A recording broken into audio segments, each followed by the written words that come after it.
we thought that at a certain stage of the project implementation, there is a need to sit down and discuss with the government stakeholders to listen to their view and to see how we can find a solution either, on a short-term and also on a long-term basis. So that is why after Karatu, we have decided to have this dialogue with the government and stakeholders. But let me just start briefly by explaining a little bit more about this project.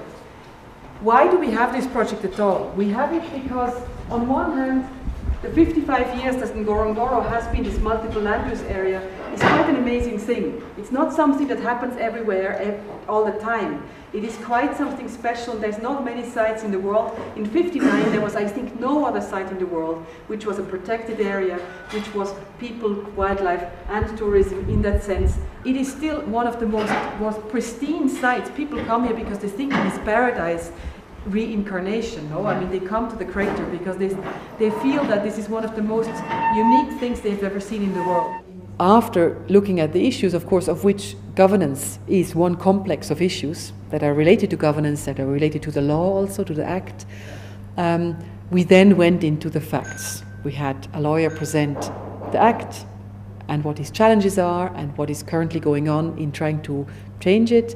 We had someone present about, in fact, the chief conservator himself, about Ngorongoro Conservation Area Authority, how it functions in itself, how it is related to other governance entities.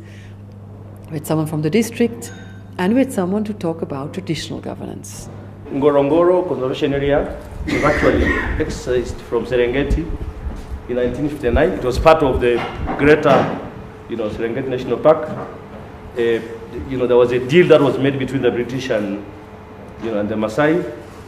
But then, in exchange for their readiness to relinquish rights in Serengeti, they were guaranteed the right to continue to use and occupy Ngorongoro, where wildlife conservation was to be reconciled with the rights of the Maasai in a multiple-use context. This agreement was signed in April 21st, by 12 representatives of the Maasai. So initially, what was prohibited was only hunting, but they were allowed to continue grazing in the Ngorongoro Conservation Area. And by then, Ngorongoro Conservation Area was therefore created on 1st July 1959 through an act of parliament, the Ngorongoro Conservation Area Act, which is now chapter 284 of the revised laws of Tanzania, 2002.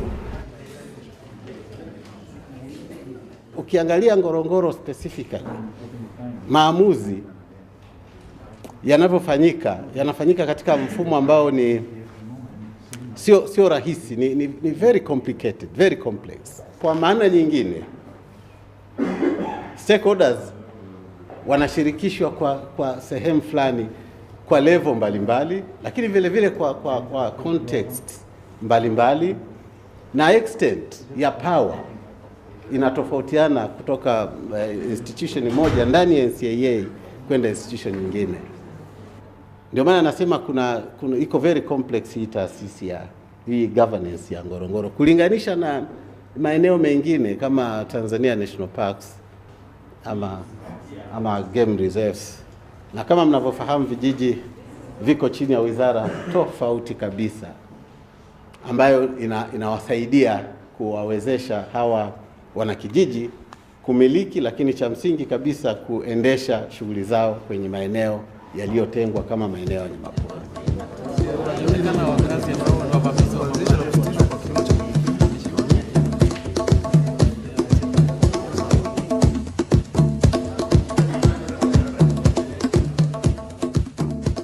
For many years, for actually thousands of years, traditional practices existed. But traditional knowledge is all about an understanding by local people living in different localities about the functioning of the ecosystems in the landscapes they occupy.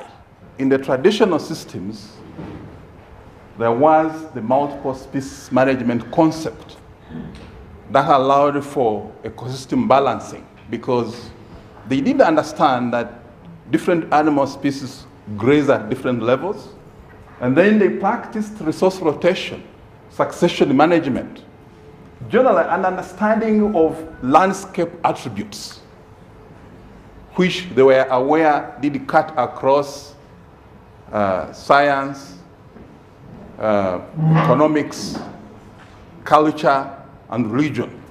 And then we had IUCN, one of the advisory bodies, also present their roles and responsibilities in that entire system. We are the world's oldest and largest global environmental organization based in Switzerland. We monitor the state of conservation of the sites, and that means the values for which the site was nominated a World Heritage Site.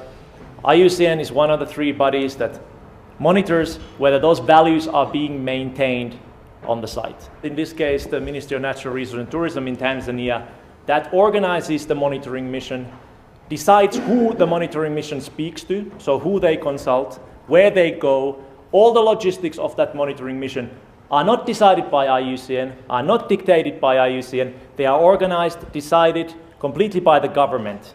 IUCN is well known for a lot of international sort of flagship products. Many of you may have heard of the IUCN Red List of species, endangered species, the World Database on Protected Areas, the IUCN Protected Area categories, and many other international products that we have developed over the years using our expertise that have become global standards of best conservation practice. Recently, we have organized a dialogue between mining companies, the extractive industry, and World Heritage Sites to try to find ways, much like we're trying to do here, to reduce conflicts between the interests of the mineral, oil, gas, mining sectors and the World Heritage sector. Ninachotaka kuelezea ni mkataba wa urithi wa dunia. Huu mkataba wa UNESCO wa 1972 ni mkataba ambao Tanzania iliingia. Huu mkataba una documents ambazo zinaongoza. Kwanza ni mkataba wenyewe ambao ni kama makubaliano. Halafu kuna miongozo ya namna ya kutekeleza mkataba. Idara ya mambo ya kale katika Wizara ya Mali Asili na Utalii ndio inayoratibu mkataba huo. Lakini vile vile tuna permanent delegation ambayo iko UNESCO Paris, ubalozi wetu, lakini yeye anahusika na masuala yote ya UNESCO. Kwa hiyo inakuwa ni moja ya eneo lake. Lakini vile vile tuna tume ya UNESCO ya taifa ambayo iko chini ya Wizara ya Elimu, kwa hapa nchini nao ndio wanaohusika na masuala yote ya UNESCO. Huu mkataba unatekelezwa katika levels tofauti. Level ya kwanza ni nchi wanachama. Mkataba huu na nchi wanachama 191 mpaka sasa hivi. Lakini chini yake wana mashirika au NGOs ambazo ni washauri. Ni advisory bodies ambayo kuna ICROM, ICOMOS, IUCN na ndio wanaotoa ushauri kwenye kamati. Kwa hiyo wao ndio wanaotembelea haya maeneo kufanya tathmini na hatimaye kupendekeza la kufanya. Sasa mchakato unaanzia chini kabisa. Yule anayemiliki eneo husika ndio anaanzisha mchakato wa kuliweka eneo kwenye urithi wa dunia. Maeneo ambayo yako kwenye urithi wa dunia hapa Tanzania, kuna mji mkongwe wa Zanzibar ambao uliingia mwaka 2000, kuna michoro ya Miambani Kondoa ambayo iliingia mwaka 2006, kuna magofu ya Kilwa Kisiwani na magofu ya Songo Mnara yaliingia mwaka 1981 na yalikuwa kwenye danger list tangu 2004. Kama mmeona katika magazeti ya hivi karibuni, mwaka huu yameondolewa kwenye danger list. I think this question of livelihood has to be approached as well, so that all of us, when we are in this dialogue process, we understand the concept of livelihood, we understand what are the different elements of it, so we can actually talk about it let's say, in an educated way, so that we can find solutions for it. Livelihood are the sum of ways in which people make a living. That is simple. How people make a living. How does people access food, access other resources needed for meeting basic need. The second one, livelihood is the ability of people to meet on a sustained basis basic needs to live. That is the second definition. The third definition is simple. Livelihood is good and dignified means of living. So these components related in realizing sustainable livelihood or attaining sustainable livelihood security at household level. The good thing for chamber definition is emphasizing the point of now and future, because sustainable is to sustain the living today and for future generation. This is very important. We had a meeting last year. It was 3rd of December, Dar es Salaam. And one of the representatives came and we discussed issues in and out. The conversation or discussion on how food will be provided to your place is on the way. This year, we provided 500 metric tons, and we'll keep on doing that one. Make sure that every household maybe reaches the point of getting the amount of what Prem said. The policy settlement has to come down for major analysis. Ukweli ni kwamba kuna watu ambao kiuchumi wana uwezo. Sasa kilichokuja kufanyika ni kupembua wale ambao ni kaya ambazo hazina uwezo ziendelee kupata, na hii itaendelea, haitasimama mpaka tutakapopata mwafaka wa swala hili. Kama tungekuwa na mti wa matatizo, yani problem tree, tungejaribu kutafuta kwa nini ni kitu gani kinasababisha upungufu wa chakula. Mwaka huu mamlaka ilitoa gunia 42,000 za mahindi. Na ilikuwa kwa kweli, tunaogopa hata audit kweli inaweza kaja. Ilikuwa over and above mahindi ambayo yalikuwa yatolewe kwa mwaka huu ule uliopita wa fedha. Lakini ilionekana ni muhimu kwa kweli kwa sababu tunawajali wananchi, basi tuliongeza. Nadhani zaidi ya milioni 500 kununua mahindi ya ziada.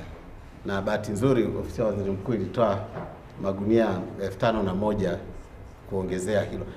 I can say that the workshop have given us a chance to create linkages and also to create some awareness on the Ngorongoro issue. It has also paved the way for us for the future meetings with the other stakeholders that are to come. I'm really proud because having all those government institutions, agencies, and I would say entities, along with the UN agencies, IUCN, FAO, and UNESCO, and also with all those facilitators and the attention people are really giving to the debates, I can say that we are close to seeing a happy ending to the issue. A lot of the government departments are already aware and are already working hard. We formed like a new group of people, of government partners that feel responsible for what's going on in Ngorongoro.